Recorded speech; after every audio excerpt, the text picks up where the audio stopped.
Olá, amigo do YouTube. Aqui é o professor Vanderlei falando, desvendando o segredo da física. Esse vídeo de hoje a gente vai estudar física.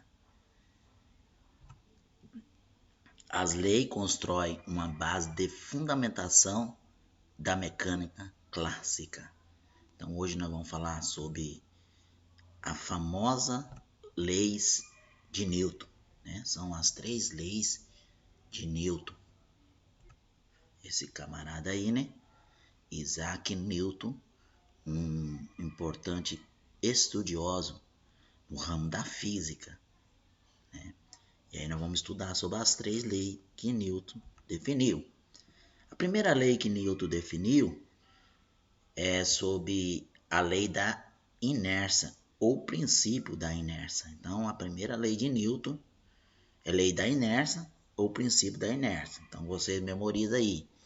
Quando perguntar a vocês qual é a primeira lei de Newton, você vai falar a lei da inércia ou o princípio da inércia. E a segunda? Segunda lei de Newton é o princípio fundamental da dinâmica. E a terceira e última, lei da ação e reação, né? Ou o princípio da ação e reação, tá? Então essas são as 3 leis de Newton que nós iremos decorrer, né, durante esse vídeo. Tá, nós temos aí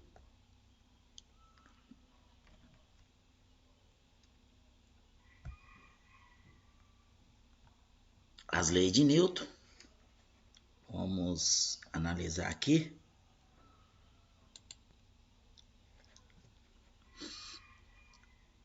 As leis de Newton são utilizadas para analisar os movimentos dos corpos e são considerados princípios fundamentais da mecânica clássica.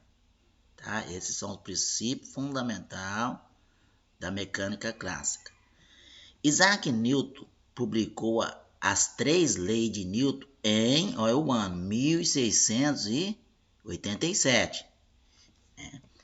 E prevalece até hoje a lei de Newton. Na obra de 3 volumes, que são os princípios matemáticos da filosofia natural, né? Filosofia Naturalis. Voltando aqui.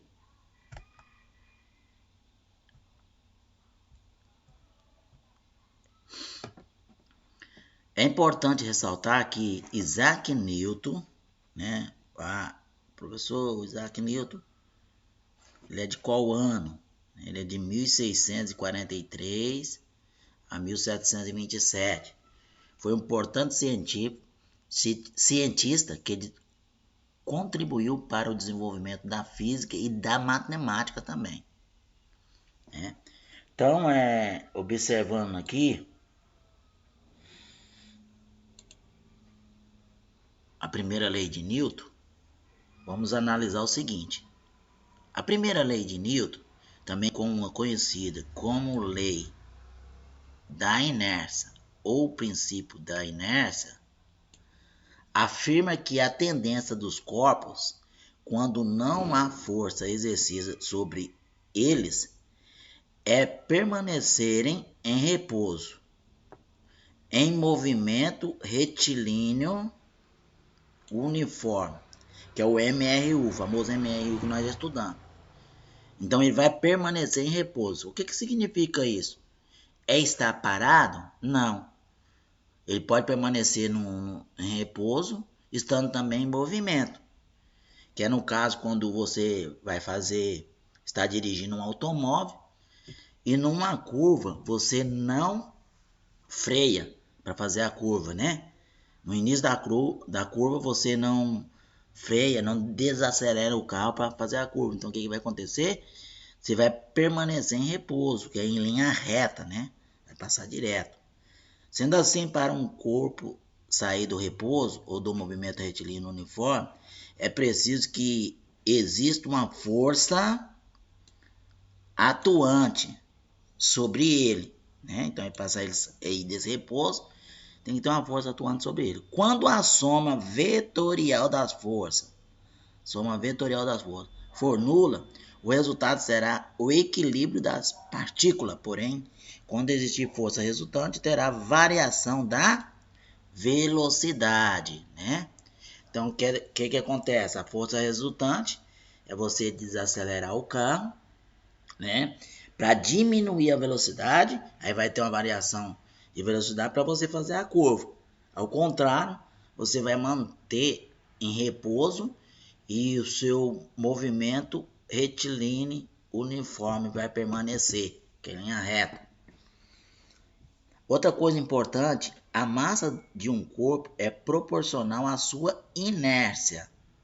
Ou seja, quanto maior a massa de um corpo, maior será também a sua inércia, né? Ou seja, o corpo permanecerá em repouso ou em movimento retilíneo uniforme.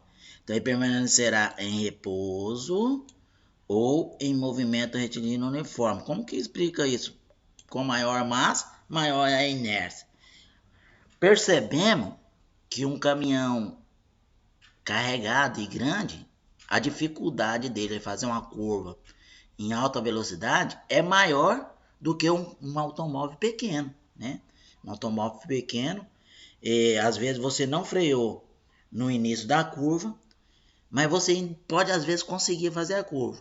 Agora, já um caminhão grande, pesado, já é mais difícil. Por quê? Porque quanto maior for a massa, maior é a sua inércia. Então, esse é o princípio da inércia, que é a primeira lei, né? Vamos para o próximo slide. Tá, nós vemos aqui uma figura, né? Onde que há um carro, né? Próximo ao outro, né? Acompanhando o outro e não havia, né? Vamos ver, definir o conceito disso aqui, ó. Vamos imaginar uma situação. Um motorista com passageiro está dirigindo em uma estrada numa determinada velocidade, porém ele precisa frear rapidamente para o carro não bater em uma árvore. Segundo a primeira lei de Newton, a tendência dos passageiros é continuar em movimento, ou seja, eles serão jogados para frente e não parar juntamente com o carro. Então, o que acontece? Por que utiliza o cinto de segurança? Explicando a lei da inércia. Você vai permanecer na velocidade que o carro está. Quando freia o carro bruscamente, né, você permanece na mesma velocidade. Se o carro estava a 80 por hora, você vai permanecer 80 por hora. Por isso que você é jogado para frente, né? Bom, vamos discorrer sobre a segunda lei de Newton. O que fala a segunda lei de Newton? Segunda lei de Newton, também conhecido como princípio fundamental da dinâmica, né? A primeira, o princípio fundamental da inércia, né? Ou a lei da inércia. E a segunda é o princípio fundamental da dinâmica. Fala das forças resultantes, que é a soma vetorial. É a soma vetorial total das forças aplicadas. E a direção proporcional ao produto da aceleração do corpo por sua massa, né? Aí nós vamos analisar a fórmula. O que acontece quando dois carros se chocam frontalmente, um na velocidade de 100 km por hora e o outro na velocidade de 80 km por hora? Vai se somar, né? Chama força resultante. 100 com mais 80, 180 km por hora foi esse impacto da batida. Esta é a fórmula que nós iremos utilizar para fazer o cálculo do princípio fundamental da dinâmica, né? É a força resultante é igual a massa vezes aceleração, né? Por isso que a massa tem muita coisa que depende da massa. Quanto maior for a massa, maior é a inércia. Quanto menor for a massa, menor é a inércia. Tá, o FR é resultante das forças que atua sobre o corpo, né? O M é a massa do corpo, né? E o D, no caso aqui é o A, né? Que seria A. É a aceleração, tá? Que é a letra A, no caso, aceleração. Este A aqui com um vetor aqui, tá? Que é essa setinha.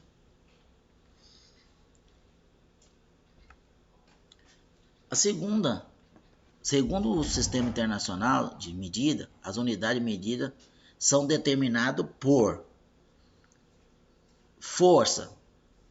A unidade de medida que mede a força é Newton. Ela é apresentada pela letra N, né? Em homenagem a Newton, apresentada pela letra N. A massa é o quilograma, né? É apresentada pela letra kg. E a aceleração vai ser representada por metro segundo ao quadrado, entendeu? Então sempre a aceleração vai dar assim, ó, metro por segundo ao quadrado. Por que metro por segundo ao quadrado? Porque aumenta, né, o segundo a cada segundo. Então por isso que fica segundo ao quadrado, nesse caso a aceleração. A resultante é o resultado da soma vetorial, ou seja, a soma de todas as forças que atuam sobre o corpo. A força é um vetor, né, que possui módulo, possui direção e possui sentido, sendo a seta acima da letra da forma a representação dos vetores. A direção e o sentido da aceleração será igual à força resultante. Então, isso é tudo relacionado à segunda lei de Newton. Agora nós iremos ver sobre a terceira lei de Newton. O que fala a terceira lei de Newton? É a ação e reação. Então, o princípio da ação e reação é a terceira lei de Newton. Cada ação tem a sua reação, né? Fala que toda força de ação possui uma força de reação, ou seja, as forças de ação e reação são ligadas à sua atuação e é impar e são direcionados aos corpos diferentes. Apesar de atuar num corpo diferente, a força de ação, né, e reação possuem a mesma intensidade, direção e sentido oposto, tá? Então é por isso que você, quando você joga uma bola na parede, né, ela bate na parede, né, ela bater na parede com a mesma intensidade que ela bateu na parede, ela volta. Isso significa a ação, né, e a reação, que é a terceira lei de Newton. Vemos aqui um exemplo do patins, né? Como que você consegue andar de patins? Qual é o segredo aí? A terceira lei de Newton, a de ação e reação. Parece complicado, mas vamos imaginar a seguinte situação. Duas pessoas de patins estão paradas, uma de frente com a outra, e se a pessoa der um empurrão na outra, as duas vão se mover. Porém, será em sentido oposto, pois o empurrão será a mesma intensidade nas duas pessoas, né? Então, se você tiver de patinho, um de frente com o outro, e um empurrar a outra, o que vai acontecer? Mesmo você estando parado, você vai se remover, porque a força da ação e reação vai fazer com que você se mova, né? Bom, agora nós vamos para é mais teoria, mas tem alguns exercícios de, né, resolução de exercício. Vamos ver dois aqui para vocês entenderem. Vamos ver aqui, ó, nessa aqui, um corpo de massa, né, de 4 kg. Então é muito importante você anotar as informações. 4 kg. Encontra-se inicialmente em repouso e submetido à ação de uma força cuja intensidade é igual a 60 N. Já aprendemos que o 60 N é a força. Então você vai calcular o que? Você vai calcular a aceleração. Se você vai calcular a aceleração, você tem a massa e a força resultante, você vai utilizar aquela fórmula, né, da força resultante. Olha aí, força é igual a massa vezes aceleração. Então, o que eu vou fazer? Eu vou pegar as informações que eu tenho ali, ó, né? Então, quem que é a força resultante aqui? O 60. Então, no lugar do F, vou colocar o 60. Quem é a massa? O 4. Então, no lugar do M, vou colocar o 4. Eu estou procurando quem? A aceleração. Então, o A eu vou repetir. O 4 que está multiplicando, ele vai passar fazendo o quê? Ele vai passar a dividir, né? 60 dividido para 4. Você pode colocar ele assim, pode colocar na forma de fração. Dividindo 60 por 4 dá quantos? Dá 15. Como é aceleração, você não pode esquecer que é metro por segundo. Entendeu? Não pode esquecer desse detalhe. E não pode esquecer também de você tirar as informações. Né? Como que vai tirar a informação? Massa é igual ao quê? É igual a 4. Né? 4 kg. Ô, garrancho. A força resultante. A força resultante é igual a quantos? Igual a 60. 60 é o quê? Newton, porque a unidade que mede força é Newton. E a aceleração? Você está procurando, né? Então você nunca esquece de tirar a informação do problema para vocês, né, conseguir melhor, ok? Vamos para o segundo. Uma pessoa que na Terra possui massa igual a 80 kg, tá? Ó, vamos analisar o seguinte informação. Você tem uma pessoa que na Terra ele tem massa igual a 90 kg. Não é peso não, viu, pessoal? É massa. A gente tem uma maneira errônea de dizer peso. E não é peso. Peso, você precisa da gravidade vezes a massa. Tá? Então, ó.